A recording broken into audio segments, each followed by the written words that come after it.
I have lived my whole life next to a ghost town. I had no idea why it became such. Nobody did. The story goes that over 100 years ago, the whole population just vanished in the course of a few days. It wasn't a big town. It used to house a handful of families, as evidenced by the 10 houses currently standing in the abandoned remains. There was also a church. The building has a massive cross attached just below the roof, along with the fact that it looks exactly like a church on the inside. Oh yeah, I have been to each and every building inside the ghost town. When I was a child, I used to explore the remains of the town. I would tell ghost stories with my friends about the ghosts of the missing residents. The fact that there is a graveyard in the churchyard is the probable cause of these stories. A couple dozen gravestones mark the site.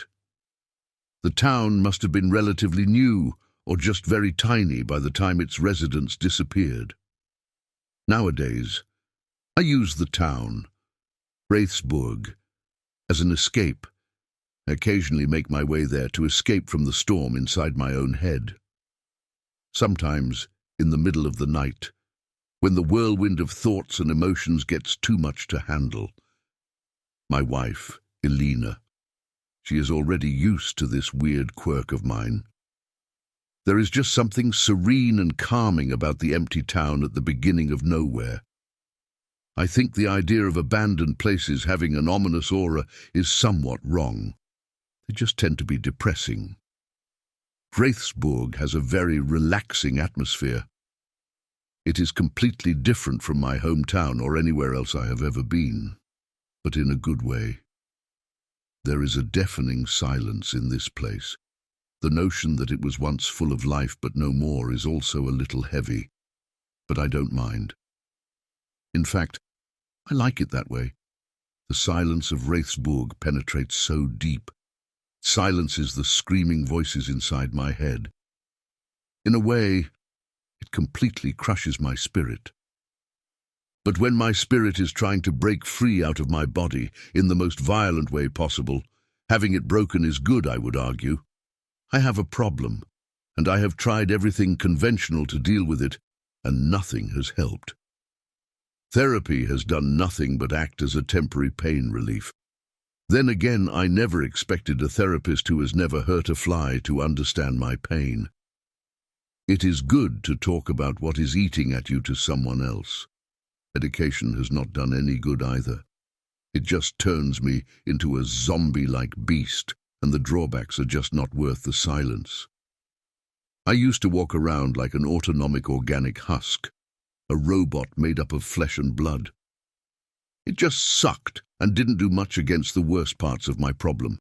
I have tried various alternative treatments too, a bunch of compounds and drugs.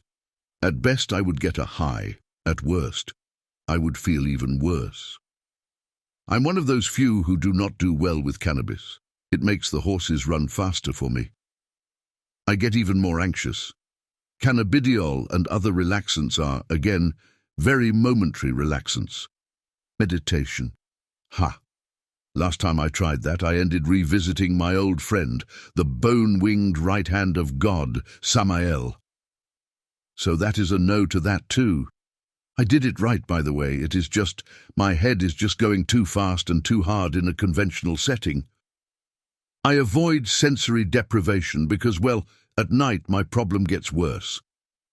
I imagine that if that is the case with decreased sensory input, complete deprivation will have me seeing corpses being spit-roasted by demonic entities. I want none of that. I did find out that those so-called depressing places and settings help me calm down. As I have said, if it can make me feel like I want to die on a good day, it is probably going to make me feel a lot less like trying to yank my brain out on a bad day. Going to Wraithsburg helps by being this sort of gloomy. Unfortunately, I think I might not be able to go there anymore. The last time I was there was 2 weeks ago. I couldn't sleep that night. Elena was fast asleep, cuddled up to me, well, part of the time anyway. I just kept tossing and turning like an anxious man, with needles pricking at every inch of his body. I couldn't shut my mind off, and it seemed like Hypnos wasn't coming after me that night. So I did the best thing I could. I got out of bed, washed my face, and headed towards my fortress of solitude. It is 5 minutes away from where I live, so that was a quick drive. Once I arrived there, the whole place felt kind of off. It usually felt off, but this time it was something else. Something wasn't quite right. I can only describe it as something being out of place. The moment I passed the "Welcome to Wraithsburg" sign, a cold chill washed over my body. It was as if the temperature dropped all of a sudden. A significant drop, that is. It was suddenly cold, even though it was the middle of the summer. I walked around for a bit, hoping the atmosphere there would calm me down. That didn't happen. Instead, I was dumbfounded and further mentally stimulated by the weird tint of the night sky. It was somewhere between dark blue and dark purple. I just stood there and stared at the sky for a few minutes before I even noticed the fact that the moon was also weird. There were waves upon its surface. I cannot say the oddness of it all freaked me out, but it did not help me relax either. I kept staring at the night sky for a while until I felt something brushing against my back. Startled, I turned around only to see nothing. I thought I was just tired and stressed out. I was sure I was imagining things. Opting to call it a night and get back home, I was making my way to the car when I heard footsteps. I could clearly make out the sound of someone walking around. Some gears turned in my head, and I went looking for the source of the noise. A part of me kept screaming at me that there was nothing there, while another part urged me to find whoever was interrupting my isolation therapy in my self-designated temple. I ran around all the buildings in the ghost town to find, unsurprisingly, nothing. That is when I thought I was getting too drowsy for sure and headed back to my car, telling myself I was going home no matter what, and I even yawned loudly, confirming my exhaustion. A light suddenly flickered inside the church building. It was a bright white flash of light that just appeared and disappeared again. That was all it took for my primal brain to take over. Irritability and the resulting impulsiveness are a huge part of my problem. Without much thought, I ran to the church. I slammed the already fragile doors, and dust came falling on top of my head. However, there was nothing there. The building was dead silent and empty. I stood there for a few moments, trying to relax. My heart was beating violently against my ribcage, and my breath had gone shallow. I turned and looked through the church window. That is when I saw it. There was something or someone. I do not even know. Some half-transparent thing moving around there, slowly, sluggishly. It had a human enough form, but its shape was also broken and bent in weird angles. It just moved about awkwardly, producing these odd moaning and creaking sounds with each movement. I just stood there, completely lost in what I was seeing. The thing must have noticed me because it stopped and turned itself towards me, revealing a partially molten face. My eyes were locked with its shape. I was completely lost in that moment. The thing let out an awful, wet yet hoarse scream that shook my whole body. Before I knew it, I found myself about to fly off the roof of the church. I have no idea how I got there. I must have fallen asleep or something. I honestly don't know. What I do know is that had I caught the edges of that roof soon enough, I would be dead now. I just sat there as my blood was boiling under my skin, fueled by an adrenaline rush, my breathing awfully shallow. I felt like I was submerged in cold water. I closed my eyes and tried breathing deeply, but that did not do any good. I just ended up revisiting one of my least pleasant memories, while my mind kept running the probabilities of what would have happened if I fell from the roof on repeat. In my head, I saw myself looking through the scope directly at another man. He was completely covered head to toe, as we were in the middle of the desert with the winds picking up. He had not suspected a thing, and before he knew it, I pulled my finger backward. The next thing I saw was his body recoiling backward and tumbling down the metal stairs behind him, like a rag doll violently thrown during a vehicular crash. I could vaguely hear the sound of his body tumbling down over the constant banging all around me. That is when the corporeal, skeletal shape of Samael nodded at me in approval, before flying into nothingness once more. How I hated these moments. Oh, how I hate myself for doing these things. I was pulled out of my memories by the meowing of a cat in the distance. Very labored meowing, in fact. I opened my eyes and looked around. The sky and moon were back to normal. Thank God for my still perfect eyesight. Anyhow, I saw this cat strolling about in front of the church building, but its movements were a little odd, like it was struggling to walk. I made my way down from the building and headed towards the cat. The closer I got to it, the worse it sounded. It had gotten to the point where it sounded like it was meowing with a crushed larynx. The poor thing sounded like it was suffering tremendously, and I wanted to help it.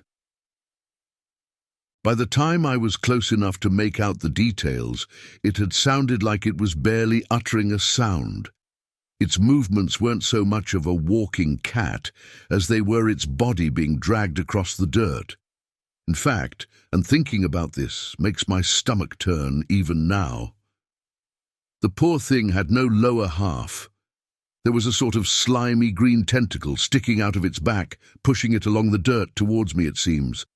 I just stood there, watching the poor thing being moved around by some sadistic force like it was nothing but a toy.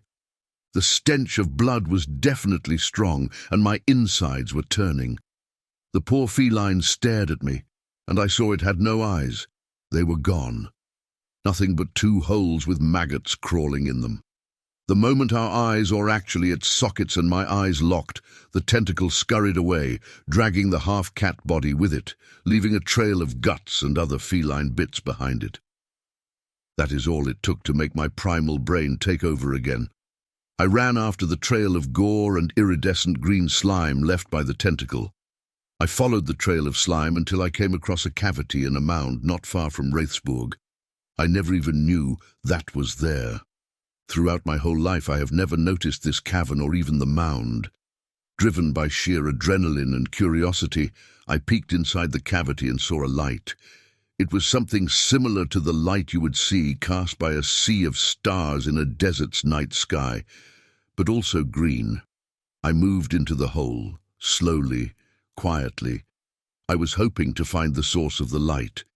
I ended up stepping on something that crunched beneath my weight. Looking down, I saw a bone, one that was attached to what appeared to be the blackened skeletal remains of someone. The crunching noise caught the attention of whatever was the thing inside the mound. The light moved closer to me, getting brighter in a matter of nanoseconds until it was about a foot away from me. It was painfully bright, like a little sun thrown at my face, forcing me to close my eyes. I heard sloshing and the movement of a gelatinous mass. Then I felt it on my face, something wet.